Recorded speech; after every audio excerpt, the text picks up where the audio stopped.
साधन आपण बाजूला ठेवलं की संसाराच्या आहारी पडलोच म्हणून संसार कसा आहे?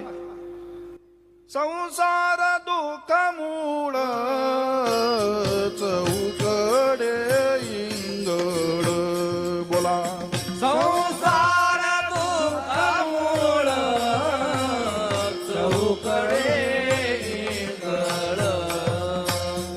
विश्रांती नाही कोठे रात्रंदिवस तळमळ. विश्रांती नाही कोठे रात्रंदिवस तळमळ.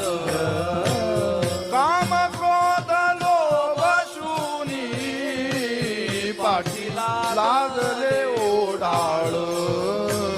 काम क्रोध लोभ शून्य पाठी लागले